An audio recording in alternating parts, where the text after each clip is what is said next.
Abraham Lincoln is remembered as America's moral giant, the man who saved the Union and freed the slaves. But during the Civil War, millions of Northerners hated him.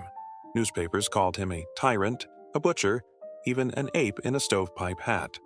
Workers cursed his name in the streets, politicians accused him of destroying the Constitution, and the most shocking part? Much of that hatred didn't come from the Confederacy. It came from the North itself. President many refused to recognize. Lincoln entered office under a cloud of legitimacy that never fully lifted. In the election of 1860, he won the presidency with roughly 39.8% of the popular vote, meaning that a clear majority of Americans had voted against him. Northern Democratic newspapers hammered this fact relentlessly. They called him a minority president, a sectional accident, and the arithmetic ruler of a divided nation. Editorials warned that Lincoln had no moral authority to demand sacrifice from men who never supported him. One Midwestern paper sneered that he governed by technicality rather than consent. Others accused him of hijacking the presidency through party fragmentation rather than genuine national support. From the very beginning, Lincoln was framed not as the people's choice, but as an imposed ruler, a man who stumbled into power and then clung to it with force.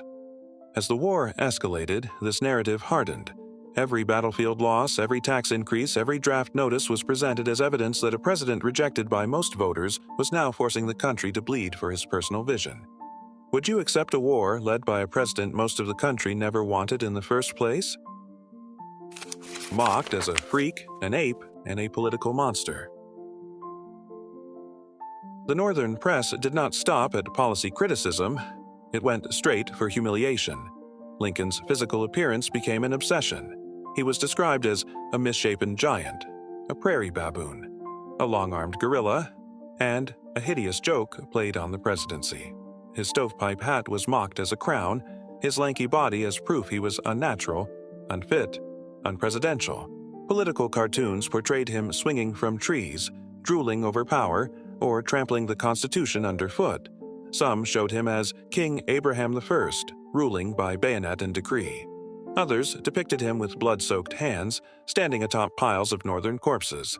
Democratic publications openly called him the American Nero, the Illinois Caesar, the Western Attila, and the butcher of white men.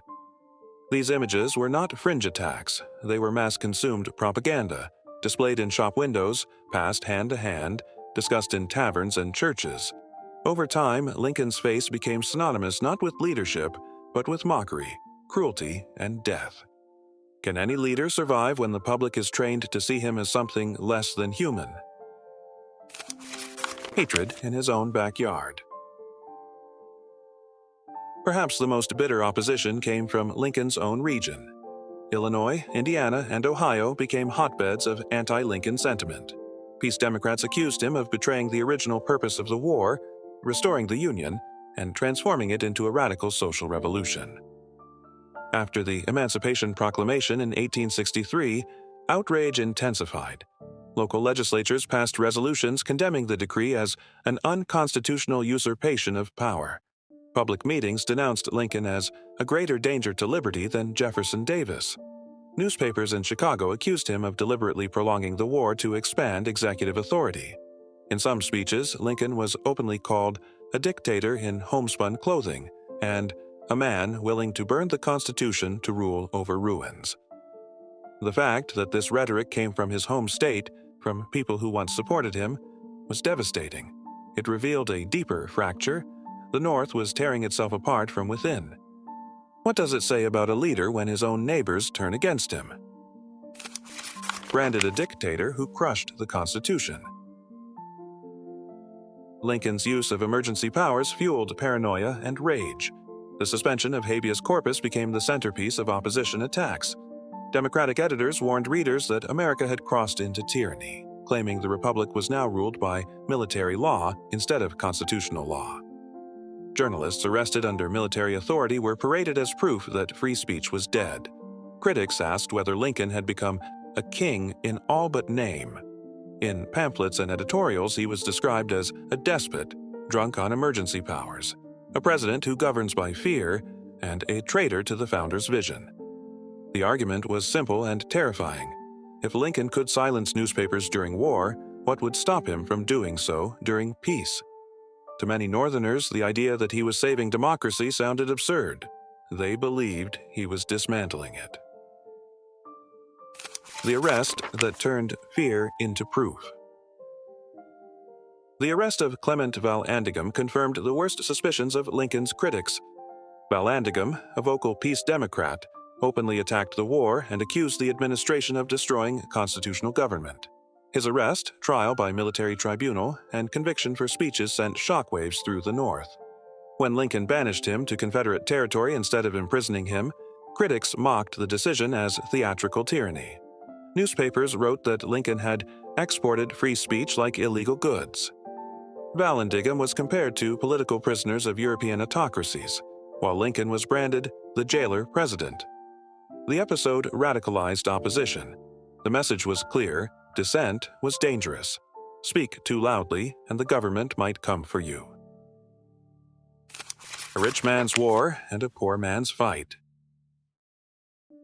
The 1863 draft ignited class hatred. While conscription applied to all, the ability to pay $300 for exemption made the system appear brutally unfair.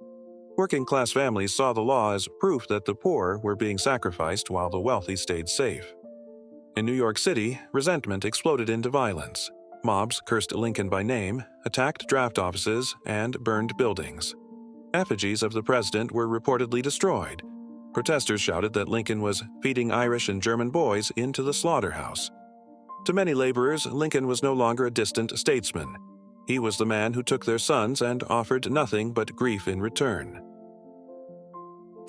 Emancipation that terrified white workers. Emancipation created panic across northern cities. Newspapers warned of freed black Americans flooding the labor market. Political cartoons showed white workers pushed into poverty by newly freed slaves. Lincoln was accused of valuing black freedom over white survival. Opponents labeled him the Negro President, the abolition tyrant, and the man who cares more for slaves than soldiers.